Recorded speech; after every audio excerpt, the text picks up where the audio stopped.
The United States retained the Solheim Cup with a 16½-11½ victory over Europe at Des Moines in Iowa. The eventual outcome was apparent at an early stage and the match did not feature the world's best players, yet the Solheim Cup was still a spectacle capable of saving the women's circuit in Europe. This biennial contest remains the biggest draw in female golf and attracted more than 100,000 fans last week. And although it does not feature the South Korean stars who dominate the sport, it still provides compelling competition in the same way the Ryder Cup does for the men. From the moment the U.S. swept through the Friday afternoon fourballs at Des Moines Golf and Country Club, it was hard to see anything other than a home victory. Europe had been left with too much to do and their plight was emblematic of the situation facing the Ladies European Tour hut. The circuit is faltering badly, losing tournaments and is without a permanent chief executive. Having lost 7 events this year, the LET struggles to provide enough golfer prize money for Europe's leading women to make a viable living. But the tour does retain its share of the Solheim Cup and last week's events in Iowa have helped strengthen its value. This is why bigger entities such as the LPGA and Men's European Tour appear happy to lend a helping hand. There's been a fantastic response, interim LET chief executive Mark Lichtenheim told BBC Sport. Offers from all parties, not just in golf.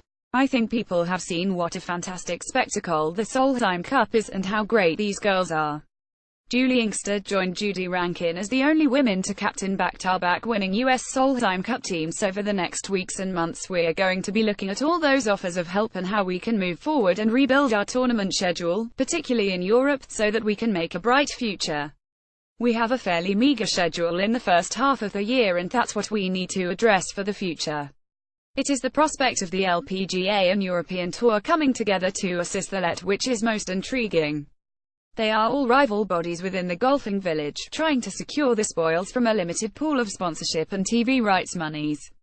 The LET and LPGA share the Solheim Cup and Lichtenheim sees good reason for the bodies to combine beyond the staging of the biennial match. They recently co-staged the Ladies' Scottish Open at Dundonald. We have a situation where so much sponsorship money goes into the men's sports, so it is only right that the girls stand up together, he said. And as far as the European Tour is concerned, golf is the only sport that Europe plays together as a team. It's the only place that you see people flying the European flag, Ryder Cup and Solheim Cup. If we can do something for European golf together, that would be terrific too. Lichtenheim is a former employee of the European Tour, leaving soon after the arrival of Keith Pelly, the current boss at the Wentworth-based outfit. Europe's women certainly need a stronger circuit to ensure young talent has a platform to develop. While last week's match bore witness to some brilliant play, the Solheim Cup cannot afford to become too one-sided. The US will be going for 3 wins in a row at Glen Eagles in 2019. Europe's Katrina Matthew confirms that she will be looking to captain the team in 2019. At Glen Eagles, that is when we can expect Europe to be led by a Scot on home soil. I would love to be the captain and I will put my name in the hat, Katrina Matthew told me after winning 3 out of 4 points last week. The 47-year-old also welcomed the prospect of LPGA and European Tour support for the beleaguered LET. I think it probably would help to have someone with just a bit more backing behind them to help them get back on their feet, Matthew said. The crowds have been great here. I think it is a great spectacle. From what I've heard, it has been well received on TV and lots of birdies makes it exciting. I think it will flourish. The tour has been having its problems, but hopefully the change in leadership will help it move on and upwards again. There's a lot of good young talent out there. Despite Georgia Hall's impressive display, she three-putted the last green to give victory to US Paula Creamer. Bournemouth's 21-year-old Georgia Hall showed plenty of potential in the course of a match that brought the very best out of the American victors. Now is the time for the game to capitalize and elevate the standing of women's golf. Victorious U.S. captain Julie Inkster issued a timely warning. "We don't get the credit we're due," she said. "I just think as women golfers we always get shortchanged and it irks me.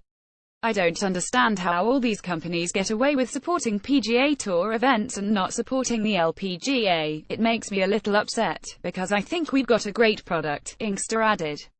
It was hard to argue in the wake of a week where so much wonderful golf was played. But there is a huge challenge for the women's game, and especially the LET, to sustain this message in the coming months when it could easily slip again from the limelight.